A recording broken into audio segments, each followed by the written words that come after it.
بسم الله الرحمن الرحيم. حبايبي طلاب الصف الأول الإعدادي، وحشتوني جدا جدا. معاكم تيتشر فاطمة سليمان، وفي فيديو النهاردة هنحل الإكسرسايز على الفوكابلري، على الكلمات بتاعة lesson 1 و 2 من يونت 1، الشرح والحل من كتاب المعاصر and of page 22. قبل ما ابتدي ما تنسوش لايك وشير للفيديو على قد ما تقدروا عشان أكبر عدد يستفيد معانا. يلا كده يا أبطال. السؤال معايا بتاع نمبر 1 بيقول لي can you space have life in space is. هنا بيقول لك هل تستطيع ان انت تعمل ايه في الحياة في الفضاء؟ طبعا ايه، اتخيل الحياة في الفضاء تكون عاملة ازاي، يبقى imagine. يبقى number 1 imagine. number 2 بيقول لي the space trained the football team well before the final match. مين هو اللي بيدرب فريق كرة القدم كويس قوي قبل المباراة النهائية؟ مين؟ طبعا المدرب، coach. Number 3 he is a basketball player. هو لاعب كرة سلة. A he always wins and scores many goals. هو دايما بيفوز وبيحرز أهداف كتير. يبقى لاعب كرة السلة ده ايه؟ talented، موهوب. Number 4 we have a lot of free time for activities. احنا عندنا وقت فراغ كتير للأنشطة. on our وقت الفراغ ده بيكون موجود فين؟ بيكون في الفاكيشن، في الأجازة. Number 5 I use، أنا بستخدم إيه؟ a colorful. بستخدم إيه؟ a colorful to wrap the present for my mom's birthday. بستخدم إيه؟ ملون علشان أغلف بيه الهدية بتاعت عيد ميلاد ماما. بستخدم غلاف ملون، يبقى wrapper. يبقى number 5 wrapper. Number 6 بيقول لي how many. يعني إيه how many؟ كام العدد. How many goals did عمر space in the tournament؟ how many ايه هي الأهداف دي؟ goals بيتعمل فيها ايه؟ الأهداف بنحرزها، يبقى score. Number 7 I had to my writing to make sure that there were no mistakes. أنا محتاج إن أنا أعمل إيه في الكتابة بتاعتي عشان أتأكد إن مفيش أي أخطاء. محتاجة أعمل تشيك، أفحصها وأعيدها تاني وأشوف كده في أخطاء ولا لأ.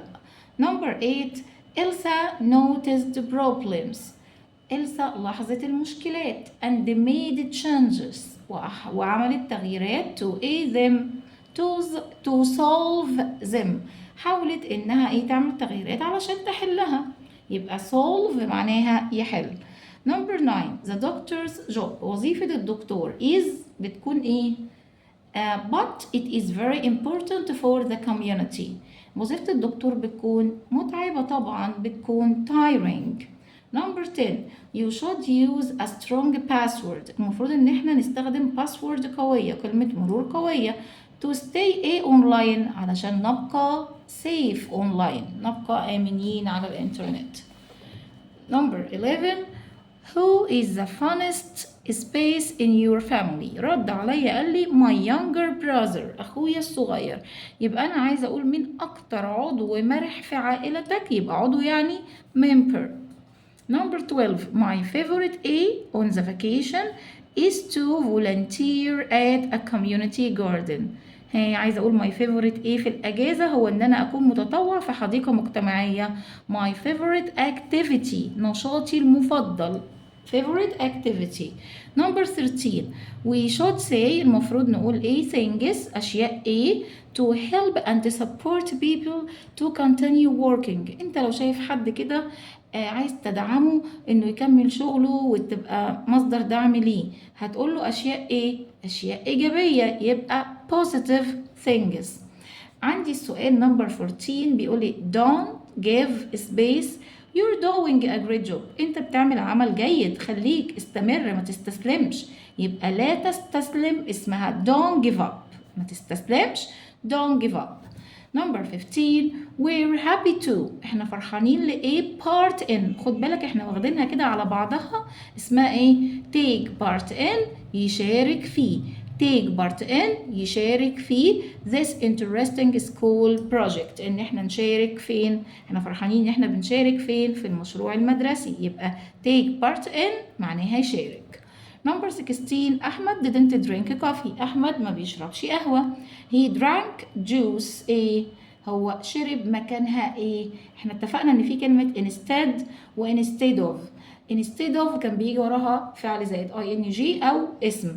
طب instead كنت بغنيها معاكم واقول لكم ايه؟ instead سادة مفيش بعدها حاجة. instead لوحدها مفيش وراها حرف جر ولا وراها اي كلمة ولا معاها اي حاجة. instead ما بيجيش بعدها اي حاجة. instead تيجي فين؟ في الاخر وما بيجيش بعدها اي حاجة. instead سادة مفيش بعدها حاجة. تعالوا نشوف مع بعض بقى هنا جزء السبيكنج، مهارة التحدث، وده هيفيدني طبعا في الأسئلة والإجابة على أسئلة الديالوج. هيعرفني لو السؤال جالي بنفس الشكل إزاي أرد والرد بيكون إزاي. تعالوا كده نتعلم. أول سؤال بيقول لي إيه؟ Which activities do you do in the summer vacation؟ إيه الأنشطة اللي بتقوم بيها في الصيف؟ الرد هيكون إيه؟ I play in tournaments and I help out at my family's workshop. أنا بعمل إيه؟ أنا بشارك في بطولات رياضية وبقدم المساعدة في ورشة العمل الخاصة بالعائلة بتاعتي. طب لو سألني بقى سؤال وقال لك which activities would you like to do؟ إيه الأنشطة اللي أنت عايز تعملها؟ هتقول I'd like to volunteer at a community garden to help other people make their local area better.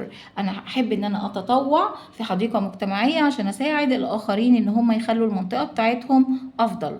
طب لو جالك سؤال وقالك what did you do in the summer vacation؟ عملت إيه في أجازة الصيف؟ هتقول له إيه بقى؟ هتقول له I helped my grandma. أنا ساعدت تيتا in her garden في حديقتها الخاصة. We planted lots of flowers. وزرعنا كثير من الورد والأزهار. أوكي؟ كده نكون خلصنا فيديو النهاردة. أتمنى يكون الفيديو عجبكم. ما تنسوش لايك وشير على قد ما تقدروا عشان أكبر عدد يستفيد معانا.